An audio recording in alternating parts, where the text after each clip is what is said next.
வைத்திருக்கிறார். கப்பல் வந்து நிற்கிற இடம். சொந்தமாக விமான நிலையங்கள் வைத்திருக்கிறார். ஏரோப்ளேன்கள் வந்து நிற்கிற இடம். பத்திரிகைகளிலே செய்தி வந்தது, அதானியுடைய விமான நிலையத்தில் இருந்தும் அதானியுடைய துறைமுகங்களில் இருந்தும் போதைப் பொருள்கள், கோடிக்கணக்கான மதிப்புள்ள போதைப் பொருள்கள் கைப்பற்றப்பட்டது. இது நான் கற்பனையா பேசவில்லை, நரேந்திர மோடி நண்பர் என்பதற்காக பேசவில்லை. இது நாடாளுமன்றத்திலேயே பேசப்பட்டது. அவர்களால் பதில் சொல்ல முடியவில்லை. அயல் நாடுகளில் இருந்து போதைப் பொருட்கள் இந்தியாவுக்குள்ளே வருகிறது. கப்பல் வழியாக வருகிறது, விமானங்களின் வழியாக வருகிறது. இன்றைக்கு நம்முடைய குக்கிராமங்களிலும் கிடைக்கிறது. கஞ்சா, ஓபியம், கோக்கைன், பிரவுன் சுகர், இவையெல்லாம் போதைப் பொருட்கள். நாம இந்த சாராயம் குடிக்கிறோமே, அது இல்லாம வேற சில பொருட்கள்லாம் இருக்கு. அதை வெளியிலிருந்து கொண்டு வந்து அது ஒரு கள்ளச்சந்தைகளை விற்பனை செய்வதற்கென்று ஒரு பெரிய நெட்வொர்க் இந்தியா முழுவதும் இருக்கிறது. அதை யாராலும் ஒன்றும் செய்ய முடியாது. அதில் கோடிக்கணக்கிலே லாபம் சுரண்டப்படுகிறது. இதை யாராலும் கட்டுப்படுத்த முடியவில்லை. NDPS என்கிற பெயரால் ஒரு சட்டம் இருக்கிறது. Narcotic drugs, psychotropic substances act, அது ஆங்கிலத்தில். போதையூட்டும் மருந்துகள், நார்காட்டிக் ட்ரக்ஸ். சைக்கோட்ராபிக் சப்ஸ்டன்சஸ், உளவியல், மனதை பாதிக்கக்கூடிய, மனநோயாளி ஆக்கக்கூடிய பொருள்கள். அதை சாப்பிட்டா உனக்கு வந்து ஒரு மாதிரி அரமெண்டல் மாதிரி ஆயிரும். அது இல்லைன்னா நம்மளால் ஒன்றும் பண்ண முடியாது. அப்படியே எந்த நேரமும் ஆடிக்கிட்டே மிதந்துக்கிட்டே இருப்போம். அப்படிப்பட்ட பொருள்கள் இன்னைக்கு வெவ்வேறு பேரில் ஸ்டிக்கர் வந்துருச்சு. இப்போ வாங்கி ஸ்டிக்கர் மாதிரி நாக்கில் ஒட்டிட்டு போய் உட்காந்துக்கலாம், ஒன்றும் யாருக்கும் தெரியாது, முழுங்க தேவையில்லை. இது வியாபாரம் நடக்கிறது. சாக்லேட் வந்து விட்டது, கேட்டா சாக்லேட் சாப்பிட்றேன்னு சொல்லலாம், யாருக்கும் தெரியாது.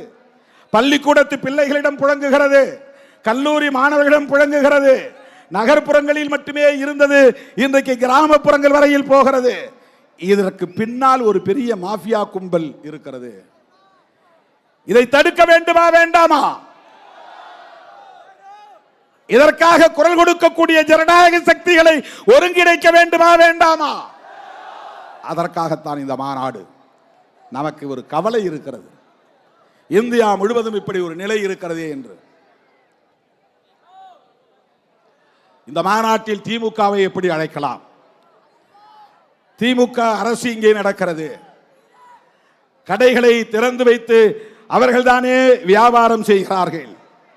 அவர்கள் எப்படி திருமாவளவன் மாநாட்டு மேடைக்கு வர வேண்டும்? அப்படி இருந்தும் திமுக அந்த மாநாட்டு மேடைக்கு வருகிறது என்றால் அது விடுதலை சிறுத்தைகளுக்கு, விடுதலை சிறுத்தைகளின் முயற்சிக்கு கிடைத்த வெற்றியானே. பாராட்ட வேண்டுமா இல்லையா? திமுகவுக்கும் அதிலே உடன்பாடு இருக்கிறது. மதுவை ஒழிக்க வேண்டும், அதிலே உடன்பாடு இருக்கிறது. இது வந்து இன் பிரின்சிபல், கொள்கை அடிப்படையிலே மதுவை ஒழிக்க வேண்டும் என்பதிலே எங்களுக்கும் உடன்பாடு இருக்கிறது. நடைமுறை சிக்கலில் அதை உடனே எங்களால் மூட முடியவில்லை. திமுக தலைவர் கலைஞர் தானே இதை கொண்டு வந்தார் என்று பலரும் சொல்லுகிறார்கள். 1971 வந்தது உண்மைதான். பேரறிஞர் அண்ணா 67 முதலமைச்சரானார், 69 காலமானார். 2 ஆண்டுகள் முதலமைச்சர் பொறுப்பிலே இருந்தார்.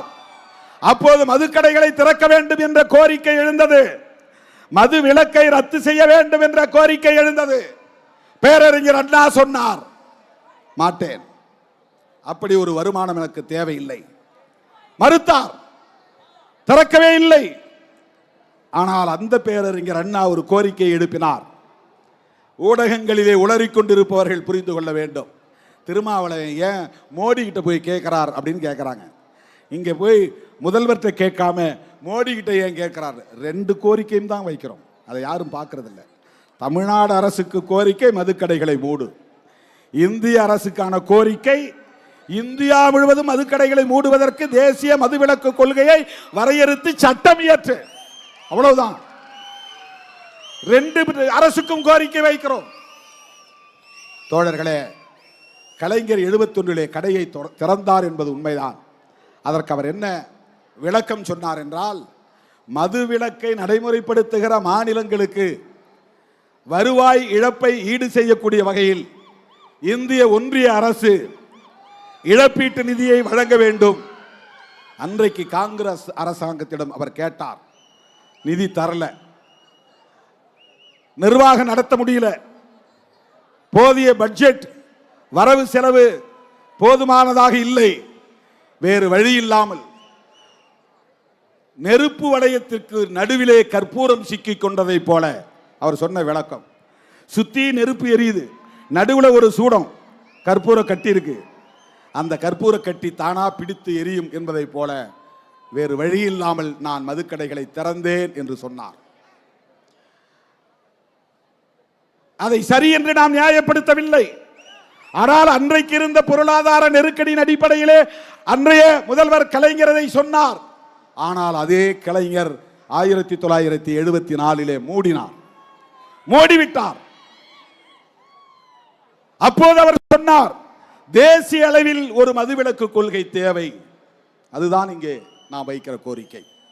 அதற்கு பிறகு மதுக்கடைகளை திறந்தது யார்? யாரும் அதை பேசுவதில்லையே. அதன் பிறகு இங்கே மதுக்கடைகளை திறந்தது மட்டுமில்லாமல் டாஸ்மாக் என்கிற நிறுவனத்தை உருவாக்கியது யார்? நம்ம தம்பிங்களாம் டாஸ்மார்க் டாஸ்மார்க் மார்க் இல்லை. அதுக்கு முன்னால கெடா மார்க்னு சாராயம் வந்துச்சு. அதெல்லாம் உங்களுக்கு தெரியாது, எனக்கு தெரியும். எல்லா ஊர்லேயும் சாராய கடை இருக்கும். அந்த கடையெல்லாம் இப்போ தனியார்கிட்ட விட்டுருவாங்க. அவர் ஒரு குறிப்பிட்ட அமௌண்ட்டை மட்டும் வாங்கிட்டு மொத்தமாக தனியார்கிட்ட விட்டுருவாங்க. அவன் உள்ளூரில் சாராயத்தை உற்பத்தி பண்ணி கெடா மார்க், மீசை மார்க் அப்படின்லாம் சாராயம் விற்பனை பண்ணுவான். அந்த மாதிரி மார்க்குன்னு நினச்சிக்கிட்டு டாஸ்மார்க்ன்றாங்க. டாஸ்மார்க் இல்லை, டாஸ்மாக், TASMAC,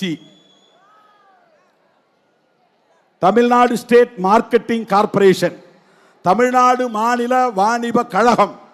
இதை உருவாக்கிய அரசு எது? யாரும் இதை பேசுவதில்லையே. எம்ஜிஆருக்கு இதில் என்ன பங்கு? ஜெயலலிதா அம்மையார் இதில் என்ன செய்தார்?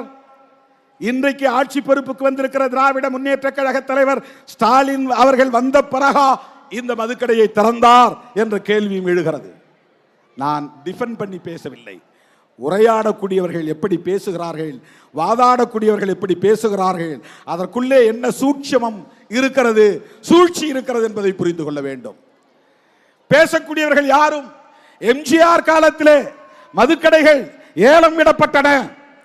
ஜெயலலிதா காலத்திலே மதுக்கடைகளை அரசாங்கமே வியாபாரம் செய்யக்கூடிய வகையில் சட்டப்பூர்வமாக்கியது, முறைப்படுத்தியது. அது தொடர்கிறது, தொடர்ந்து கொண்டே இருக்கிறது.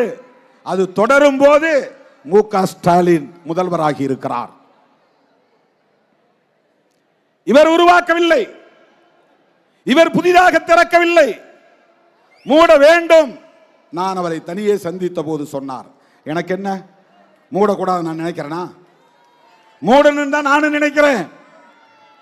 பதறி போய் சொன்னார். இப்படி எல்லாம் ஊடகங்களில் பேசுகிறார்களே, உங்கள் கட்சியை சார்ந்தவர்களும் பேசுகிறார்களே, மூட வேண்டும் என்றுதான் எனக்கும் பதைப்பு இருக்கிறது. ஆனால் நிர்வாக நடைமுறை சிக்கல்கள் இருக்கின்றன, பார்ப்போம். நான் அதை மனதிலே வைத்துக் கொள்கிறேன். அதன் பிறகுதான் ஒரு கூட்டத்திலே, மண்டலவாரி செயற்குழு கூட்டத்திலே பேசும்போது நான் சொன்னேன், திராவிட முன்னேற்ற கழக அரசு இந்த மதுக்கடைகளை துணிந்து மூடினால் வருகிற 2026 சட்டமன்ற தேர்தல் வருவதற்கு முன்னதாக இந்த மதுக்கடைகளை திமுக அரசு மூடினால் திமுகவே மீண்டும் ஆட்சிக்கு வரும். அந்த சூழல் தமிழ்நாட்டிலே இருக்கிறது என்று நான் சொன்னேன். அதற்கு என்ன காரணம்? திமுக ஆட்சிக்கு வர வேண்டும் என்பதல்ல நோக்கம். திமுக ஆட்சிக்கு வருவோம் என்கிற வாய்ப்பை பயன்படுத்தியாவது திமுக அரசு இந்த மதுக்கடைகளை மூட வேண்டும் என்பதுதான் நம்முடைய நோக்கம். உங்களுக்கு என்ன லாபம் என்று கேட்டார்கள். மதுக்கடைகளை மூடினால் அது சிறுத்தைகளுக்கு லாபம், மதுக்கடைகள் மூடப்பட்டால் அது சிறுத்தைகளுக்கான வெற்றி, மதுக்கடைகள் மூடப்பட்டால் மக்களுக்கு நலம் பயக்கும். அது மட்டும் இல்லாமல் தமிழ்நாடு அரசு நம்முடைய தீர்மானங்களில் சொல்லி இருக்கிறோம், நேரில் சந்திக்கும் போதும் சொன்னோம், நீங்க சட்டமன்றத்தில் தீர்மானம் நிறைவேற்றி அனுப்ப வேண்டும். ஆர்டிகிள் 47 அடிப்படையில் இந்திய அரசு ஒரு நேஷனல் பாலிசி, தேசிய மதுவிலக்கு கொள்கையை கொண்டு வருவதற்கு, அதன் அடிப்படையிலே ஒரு சட்டம் இயற்றுவதற்கு தமிழ்நாடு சட்டமன்றத்திலே தீர்மானம் நிறைவேற்ற வேண்டும். இது முதல்வருக்கு நாம் விடுத்திருக்கிற கோரிக்கை. இதையெல்லாம் யாரும் பேசவில்லை. சராசரி அரசியல்வாதியாக நம்மை எடை போடுகிறார்கள். நான் சொல்ல விரும்புகிறேன், ஒருவேளை தேர்தல் அரசியலே வேண்டாம், பெரியாரை போல ஐயா வைகுண்டரை போல மக்கள் நலம் காக்கிற ஒரு சமூக இயக்கமாகவே நடத்தவும், அப்படி ஒரு இயக்கத்தை வழிநடத்தவும் கூட திருமாவளவன் தயாராவானே தவிர முன்வைத்த காலை ஒருபோதும் திருமாவளவன் பின்வைத்ததில்லை, பின்வைக்க மாட்டான். எனக்கு அந்த தேவையில்லை. எனக்கு என்ன பயம்? என்னுடைய கைகள் சுத்தமாக இருக்கிறது, என் கைகள் சுத்தமாக இருக்கின்றன. இன்னைக்கு காலையில காந்தி மண்டபம் போனேன். காந்தி மண்டபத்தில் காந்தி சிலைக்கு மாலை போட்டுவிட்டு அப்புறம் காமராஜர் சிலைக்கு மாலை போடலாம் என்று தோழர்கள் ஏற்பாடு செய்திருந்தார்கள். காந்தி மண்டபத்துக்கு போகும்போது போலீஸ் வந்து என்கிட்ட சொன்னாங்க, சார் கவர்னர் வராரு, கவர்னர் வந்து மாலை போட்ட பிறகுதான் மற்றவங்க எல்லாம் போடணும். இப்போ நான் போய் போட முடியாதா? சாரி சார், போட முடியாது. ஏன்? கவர்னர் வந்து போகிறது 10:30 மணி ஆயிரும். எனக்கு இங்கே உளுந்தூர்பேட்டை வரணும், அங்கிருந்து 4 மணி நேரம், மற்றவங்களுக்கெல்லாம் 4 மணி நேரம்னா எனக்கு 6 மணி நேரம் ஆகும். நம்ம தோழர்கள் அங்கங்கே மறிப்பாங்க, ஒவ்வொரு டோல்கேட்லையும் அங்கே ஆள் நிற்கும், வழியில் நின்று மறிப்பாங்க, நேரம் ஆயிரும். 4 மணிக்கெல்லாம் நம்ம வந்து மேடைக்கு போகணும். அதனால் காந்தி சிலைக்கு வாங்கின மாலையும் எடுத்துக்கிட்டு போய் காமராஜர் மண்டபத்திலே எல்லா மாலையும் மொத்தமாக வச்சுட்டு அவருக்கு வீர வணக்கம் செலுத்திட்டு வந்துட்டோம். ஆனால் ஊடகங்களில் என்ன எழுதுகிறார்கள்? மேனாள் ஆளுநர் அக்கா தமிழிசை காந்தியை அவமதித்து விட்டார். அப்புறம் காந்தி மது ஒழிப்புக்கு போராடியவர், அவருக்கு இவர் மரியாதை செய்யல, மது ஒழிப்பு மாநாடு நடத்துறாரு, அவருடைய கொள்கைக்கே அது எதிராக இருக்குமோ அப்படின்னு சொல்றாரு. அவங்க என்ன சொல்ல வராங்கன்னா, திருமாவளவன் தினந்தோறும் பாட்டில் திறக்கக்கூடிய ஆள் அப்படின்னு சொல்றாங்க. அக்கா தமிழிசை அவர்களே, நீங்கள் குடிக்க மாட்டீர்கள் என்று நான் நம்புகிறேன், உங்களுக்கு குடிப்பழக்கம் இருக்காது என்று நான் நம்புகிறேன். உங்களைப் போல்தான் நானும், எனக்கு அந்த பழக்கம் இல்லை. நான் தடய அறிவியல் துறையிலே ஒரு அறிவியல் உதவியாளராக, ஒரு இளநிலை விஞ்ஞானி என்கிற பொறுப்பிலே பணியாற்றினேன். அப்போ ஒவ்வொரு 3 மாதத்துக்கும் ஒரு டிவிஷன் மாற்றுவாங்க. அதில் ஒரு டிவிஷன் புரகிவிஷன் மதுவிலக்குத்துறை. மதுவிலக்குத்துறையில் என்னன்னா, போலீஸ் பிடிச்சிட்டு வரான் பாருங்க கள்ளச்சாராயம், திருட்டுத்தனமாக ஊரல் காய்ச்சறான்னு பாருங்க அந்த ஊரல், அப்புறம் மது ஆலைகள் உற்பத்தி பண்ணுறாங்கல்ல, பீர், விஸ்கி, பிராண்டி, அதெல்லாம் பாட்டிலாக முதல்ல அங்கே தான் வரும், எங்ககிட்ட தான் வரும். நாங்கள் பிப்பெட்டு வச்சு உறிஞ்சி அதை குடுவையில் போட்டு அதை ஆய்வு பண்ணி அதில் எவ்வளவு ஆல்கஹால் இருக்கு அப்படின்னு கண்டுபிடிச்சு சர்டிஃபிகேட் கொடுக்குற இடத்துல நான் வேலை செஞ்சேன். சர்டிஃபிகேட் கொடுத்தேன், நான் கையெழுத்து போடணும். பீரில் 4% 5% தான் ஆல்கஹால் இருக்கணும், ஆல்கஹால் தான் போதை தரக்கூடிய ஒன்று. பிராண்டி விஸ்கிலாம் 35% மேலே இருக்கும். 100 மில்லி எடுத்துக்கிட்டால் 35% ஆல்கஹால் இருக்கும். 35 மில்லி, 40 மில்லி. பிராந்தியில் 40க்கு மேலே. அதெல்லாம் ராவா குடிக்க முடியாது, பீர் அப்படியே ஊற்றிக்கலாம். பிராந்தி விஸ்கியில் ஏதாவது கலந்து சோடா கலந்து தான் குடிக்கணும், இல்லைன்னா தண்ணி ஊற்றி தான் குடிக்கணும். ஏன்னா அவ்வளவு கான்சன்ட்ரேட்டட் ஆல்கஹால் இருக்கும். அடர் ஆல்கஹால் இருக்கும் அதில், அது குடலை அப்படியே புண்ணாக்கிரும். அந்த ஆல்கஹால் ஒவ்வொரு நாளும் அதை எடுத்து அதை பிப்பெட் வச்சு உறிஞ்சிடும்.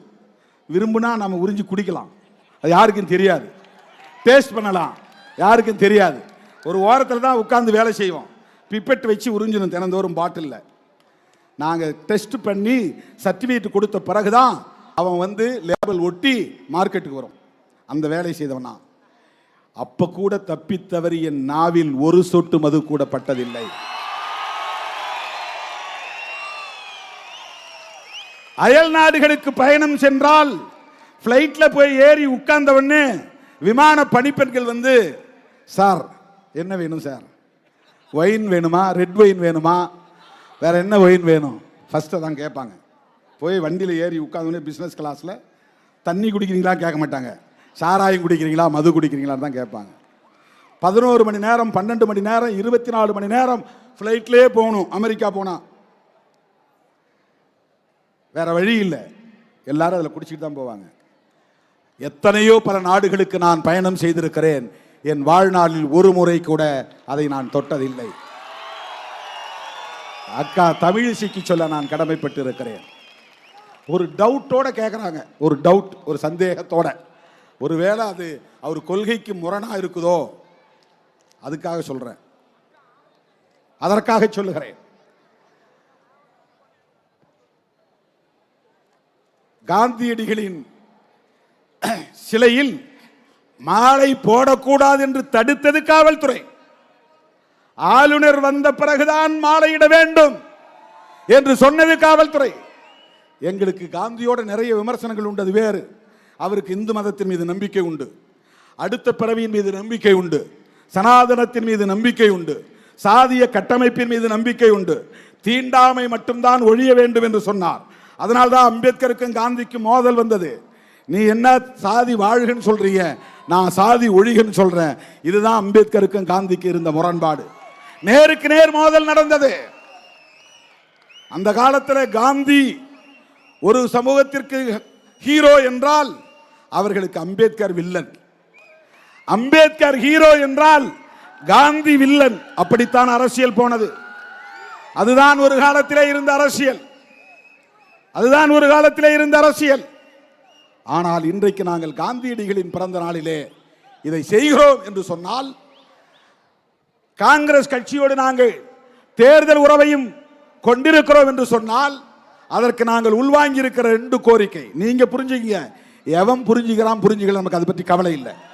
வேற எவனும் புரிந்து கொள்ள வேண்டிய அவசியம் இல்லை. திருமாவளவனை பற்றி யார் எது பேசினாலும் பேசட்டும், அதை நான் ஒரு பொருட்டாக எடுத்துக்கொள்ள போவதில்லை. என் தலைமையை ஏற்று என்னோடு களத்தில் நிற்கிற என் உயிரின் உயிரான விடுதலை சிறுத்தைகளே, எவன் குழப்பினாலும் குழம்ப கூடாது. காந்தியடிகளை நாங்கள் இன்றைக்கு கட் அவுட் மூலமாக இங்கே வைத்திருக்கிறோம், படத்தை திறந்திருக்கிறோம். அவருடைய கருத்துக்களில் 2 கருத்துக்களை நமக்கு உடன்பாடு உண்டு. ஒன்று செக்யூலரிசம், மதசார்பின்மை. மதசார்பின்மை அம்பேத்கருக்கும் உடன்பாடு, ஜவஹர்லால் நேருவுக்கும் உடன்பாடு, காந்தியடிகளுக்கும் உடன்பாடு. அன்னைக்கு மட்டும் காந்தியடிகள் நேருவை கூப்பிட்டு, தம்பி நான் சொல்றதை கேளு, கவர்மெண்ட்டுக்கு ஒரு ஸ்டேட் ரிலீஜன் வேண்டும், இந்து மதம் இந்த அரசாங்கத்தின் மதமாக இருக்கட்டும் என்று சொல்லி இருந்தால் நேருவாலேயே மீறி இருக்க முடியாது. ஜவஹர்லால் நேரு காந்திக்கு கட்டுப்பட்டவராக இருந்தார். ஆனால் இந்துக்களும் முஸ்லிம்களும் ஒற்றுமையாக இருக்க வேண்டும். அவரவர் மதம் அவரவருக்கு, அவரவர் நம்பிக்கை அவரவருக்கு, அரசாங்கத்திற்கு மதம் கூடாது. இதுதான் மதசார்பின்மை. இதை சொன்னார் என்பதற்காகத்தான் RSS கும்பலை சார்ந்த நாத்துராம் கோட்சே என்பவன் கையெடுத்து கும்பிட்டு கொண்டே போய் அந்த மாமனிதரை பக்கத்தில் நெருக்கத்தில் நின்று துப்பாக்கியால் சுட்டுக் கொன்றான். இந்த மதம் தவறானது என்று சொன்ன அம்பேத்கரை சுடவில்லை. இந்த மதத்தில் இருக்க நான் வெட்கப்படுகிறேன் என்று சொன்ன அம்பேத்கரை சுடவில்லை. நான் பிறக்கும் போது ஒரு இந்துவாக பிறந்திருக்கலாம், சாகும் போது ஒரு இந்துவாக சாக மாட்டேன் என்று அந்த மதத்தை விட்டு வெளியேறி 10 லட்சம் பேரோடு பௌத்தம் தழுவிய புரட்சியாளர் அம்பேத்கரை அவன் சுடவில்லை.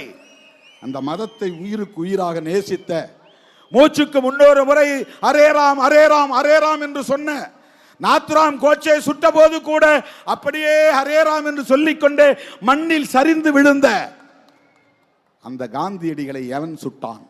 RSS காரன் சுட்டான். சாவர்கரின் மாணவன் நாத்துராம் கோட்சே சுட்டான். அவன் சுட்டதற்கு ஒரே காரணம் காந்தியடிகள் ஏற்றுக்கொண்ட மதசார்பின்மை என்பதுதான்.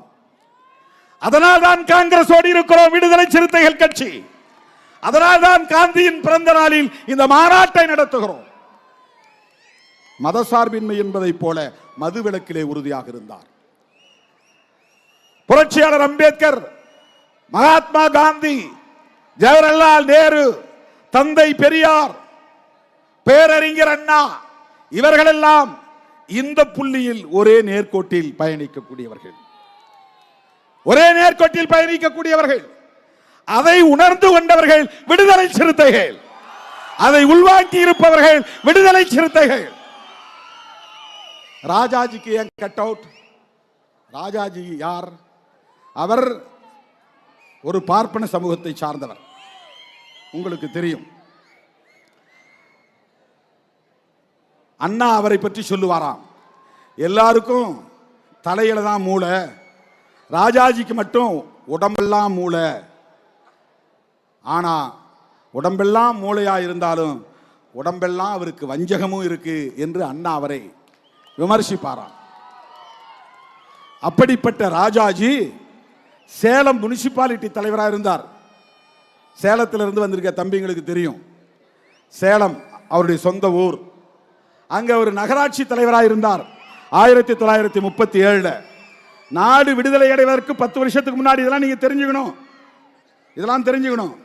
ராஜாஜி 1937 நகராட்சி மன்ற தலைவராக இருந்தபோது பிரிட்டிஷ் அரசாங்கம் தான் ஆட்சியிலே இருந்தது. பிரிட்டிஷ் அரசாங்கம் மதுக்கடைகளை திறந்து விடுங்கயான்னா, ஜனங்க குடிக்கட்டும். ஏன் குடிக்கணும்? குடிச்சிட்டு அவன் பாட்டு கிடந்தாதான். ஏன் வரியை ஏத்துறன்னு கேட்க மாட்டான், ஏன் எனக்கு பள்ளிக்கூடம் திறந்து வைக்கலன்னு கேட்க மாட்டான். மக்கள்கிட்ட எந்த உரிமை போராட்டமும் நடக்காது. அவன் பாட்டுக்கே குடிச்சிட்டு விழுந்து கிடப்பான். பொண்டாட்டி நடுத்தருவில் நிற்பா, பிள்ளைங்க நடுத்தருவில் நிற்கும். அவன் அப்பா குடிக்கிறத பார்த்துட்டு பிள்ளையும் குடிப்பான், புள்ள குடிக்கிறத பார்த்துட்டு அவன் பொண்டாட்டியும் குடிப்பா. இப்படி ஒரு சமூகம் அழியட்டும்.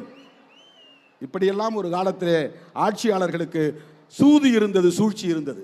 அந்த காலத்தில் மதுக்கடைகளை திறக்க சொன்ன போது மதுக்கடைகளை திறக்க மாட்டேன் என்று தன்னுடைய நகராட்சி பகுதியிலே உறுதியாக நின்றவர் தான் யாரு? ராஜகோபாலாச்சாரியார் என்கிற ராஜாஜி. ஜீன்னா மரியாதையா சொல்றது.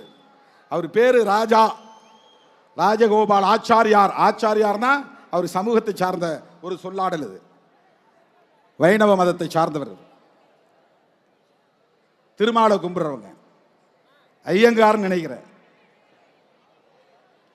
அவர் ராஜகோபால் ஆச்சாரியார் மதுக்கடைகளை திறக்க மாட்டேன்னு அப்பவே 1937 சொன்னார். அதை நடைமுறைப்படுத்தினார்.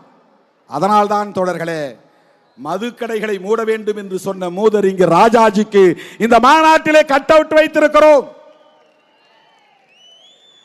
தேசிய அளவிலே மதுவிலக்கு கொள்கை வேண்டும் என்று வலியுறுத்திய பேரறிஞர் அண்ணாவுக்கு இங்கே நாம் கட் அவுட் வைத்திருக்கிறோம். இதுதான் நம்முடைய அரசியல். இந்த மாபெரும் மாநாட்டின் மூலம் நான் தமிழ்நாடு அரசுக்கு, தமிழக முதல்வருக்கு விடுக்கிற வேண்டுகோள், எங்கள் தீர்மானங்களை அப்படியே கோரிக்கைகளாக ஏற்று அவை அனைத்தையும் நடைமுறைப்படுத்த வேண்டும் என்று கேட்டுக்கொள்கிறோம். தேர்தல் அரசியல் வேற, அது பேச வேண்டிய நேரத்தில் பேசுவோம். கொள்கை அடிப்படையில் களமாடுவது என்பது வேறு. இன்றைக்கு கைகோர்த்து களத்திலே நிற்கிறோம். திராவிட முன்னேற்ற கழகத்தின் தலைவர்கள் இந்த மேடைக்கு வந்தது விடுதலை சிறுத்தைகளின் நோக்கத்தை இன்றைக்கு வலுப்படுத்தி இருக்கிறது. அவங்கள வச்சுக்கிட்டு இப்படி நடத்தலாம்.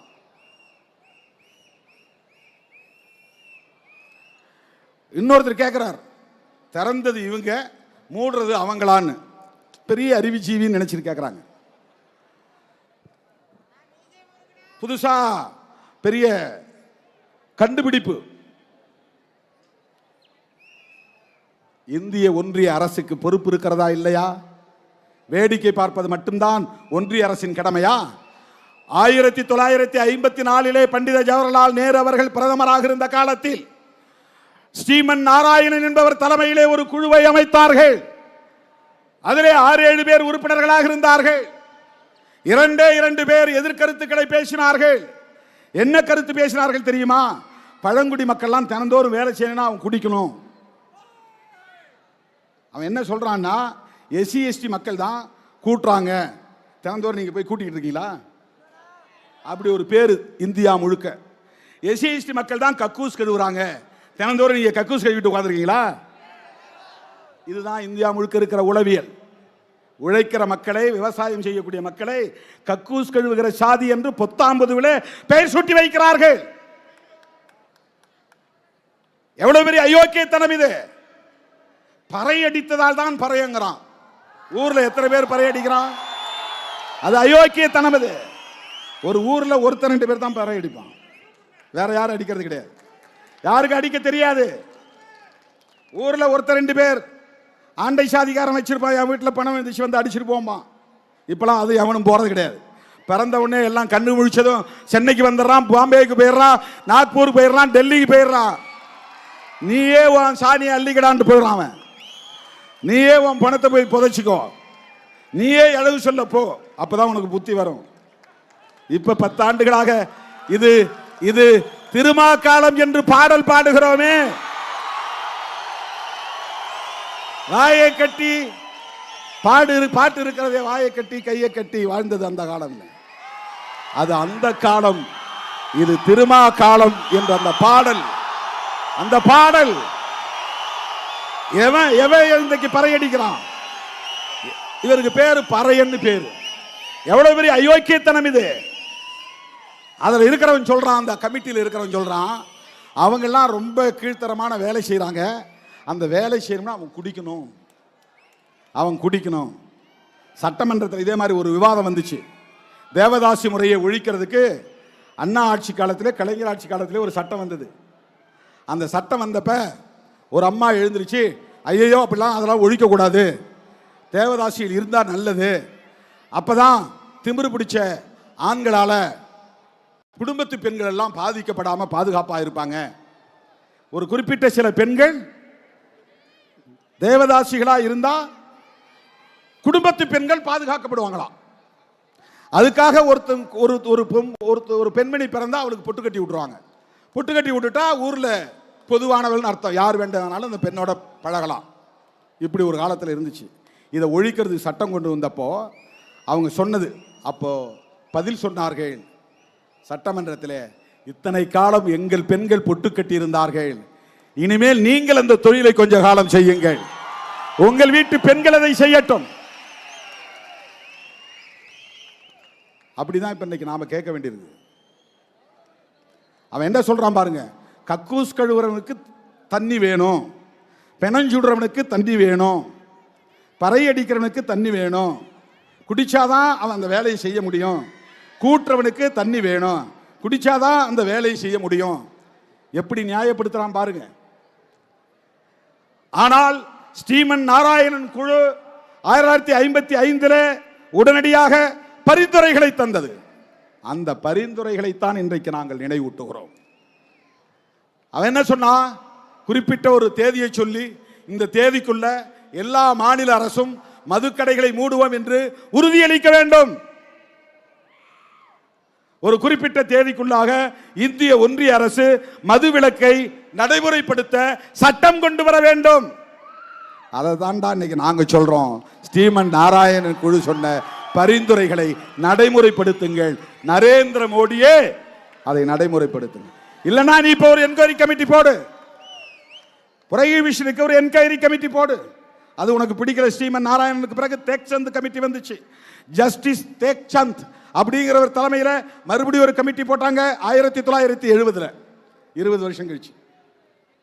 அந்த கமிட்டி பரிந்துரை செய்தது. ஆனா மாநில அரசியல் ஒத்துக்கல, அதனால கடப்பல போட்டாங்க. இப்ப நாங்க சொல்றோம், இந்துக்கள் தானே அதிகம் குடிக்கிறாங்க, முஸ்லிம்கள் குடிக்கலையே, கிறிஸ்தவர்கள் குடிக்கலாம் ஒருவேளை, இஸ்லாமியர்கள் 99% பேர் குடிக்கிறது இல்லை எனக்கு தெரிஞ்சு. ஒருவேளை 90% பேரை வச்சுங்க, 10% பேரை விடுங்க. ஆனா இந்து சமூகத்தில் நீங்க சொல்லக்கூடிய இந்துக்களாக கருதப்படக்கூடிய விளிம்பு நிலை மக்கள் எத்தனை சதவீதம் பேர் குடிக்கிறார்கள்? இந்துக்களின் பாதுகாவலர்கள் என்று சொல்லிக் கொள்ளுகிற நரேந்திர மோடி அவர்களே, அமித்ஷா அவர்களே, இந்து சமூகத்தை பாதுகாக்க உங்களுக்கு பொறுப்பு இருக்கிறதா இல்லையா? மது கடைகளை மூட வேண்டிய பொறுப்பு உங்களுக்கு உண்டா இல்லையா? மாநில அரசுகளே முடிவு செய்யட்டும் என்றால் ஒருபோதும் முடிவு செய்ய மாட்டார்கள். நீங்களே ஒரு முடிவை செய்யுங்கள். தேசிய அளவிலே மதுவிலக்கு சட்டம் கொண்டு வாருங்கள். அதை நடைமுறைப்படுத்தலனா, இப்ப NEP நடைமுறைப்படுத்தலனா ஃபண்டை நிறுத்துற ஒருத்தன் கேள்வி கேட்கிறான். யாரு? இந்த சங்க பரிவாரங்கள். மதுவிலக்கு கொள்கை வேணுங்கிறாரு தேசிய அளவில், கல்வி கொள்கை வேணாங்கிறாரு தேசிய அளவில். ரெண்டுக்கும் வேறுபாடு தெரியல. மதுவிலக்கு கொள்கை வேண்டாம் என்பதில், மதுவிலக்கு கொள்கை வேண்டும், மதுக்கடைகள் வேண்டாம் என்பதில் நல்ல நோக்கம் இருக்கிறது. தேசிய கல்விக் கொள்கையில் தீய நோக்கம் இருக்கிறது. நீ சனாதனத்தை திணிக்க கொல்லைப்புற வழியாக வருகிறாய், மும்மொழி திட்டத்தை திணிக்க கொல்லைப்புற வழியாக வருகிறாய். அதனால் எதிர்க்கிறோம். ரெண்டுக்கு வேறுபாடு இருக்கு. இதுல ஒரு தீய நோக்கம் இருக்கிறது தேசிய கல்விக் கொள்கையில், இதில் நல்ல நோக்கம் இருக்கிறது மதுவிலக்கு கொள்கையில். ஆகவேதான் மத்திய அரசுக்கு, இந்திய ஒன்றிய அரசுக்கு, மோடி அரசுக்கு விடுதலை சிறுத்தைகள் கோரிக்கை விடுக்கிறது. இந்தியா முழுவதும் மதுவிலக்கை நடைமுறைப்படுத்த வேண்டும். எனது அருமை தோழர்களே, என் உயிரின் உயிரான விடுதலை சிறுத்தைகளே,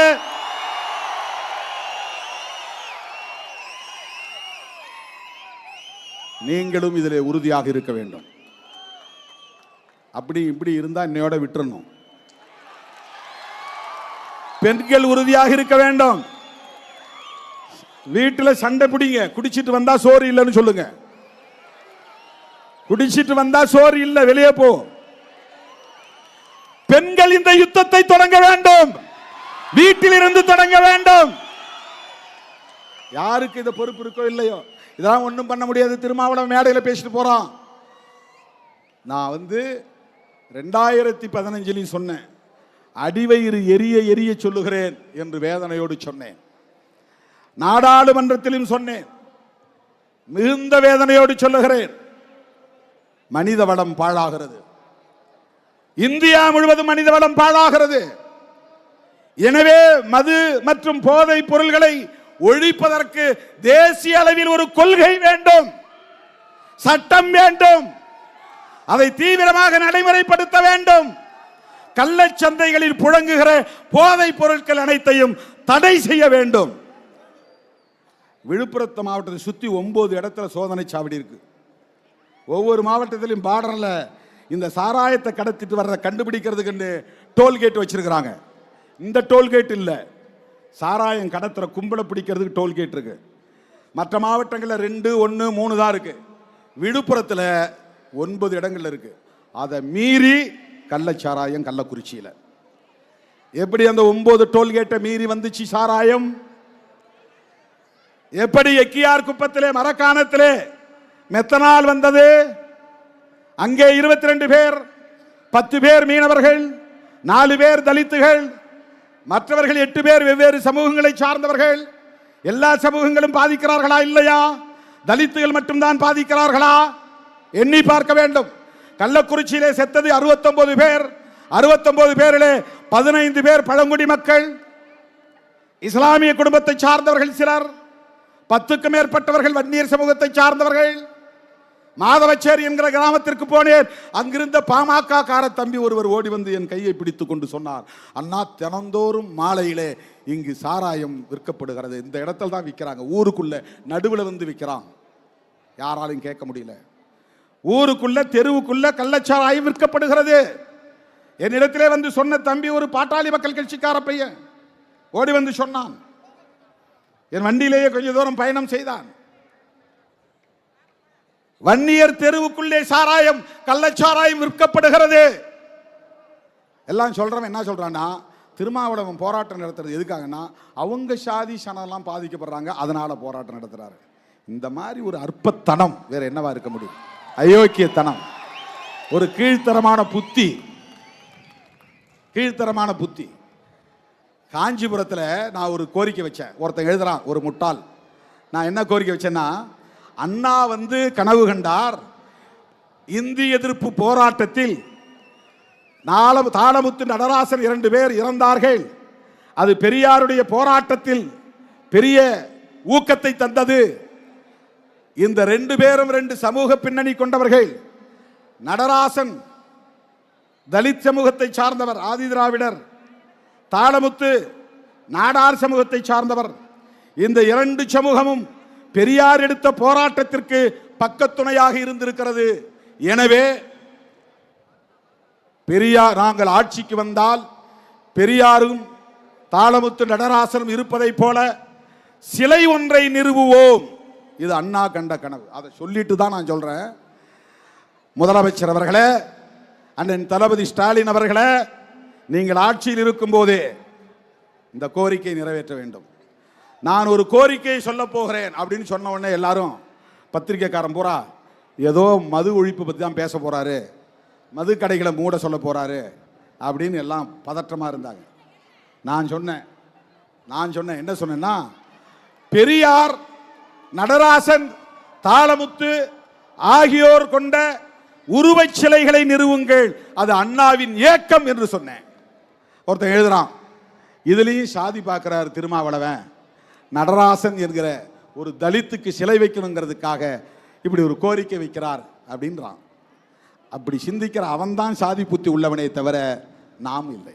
அண்ணா கேட்டதை நாம் சொன்னோம், அண்ணாவின் இயக்கத்தை நாம் சொன்னோம். இந்த போராட்டத்தை நாம் முன்னெடுத்திருப்பது பெரியார், அம்பேத்கர் போன்ற மாமனிதர்களின் கொள்கைகளை உள்வாங்கி இருப்பதனால் ஏற்பட்ட தாக்கம், அவ்வளவுதான்.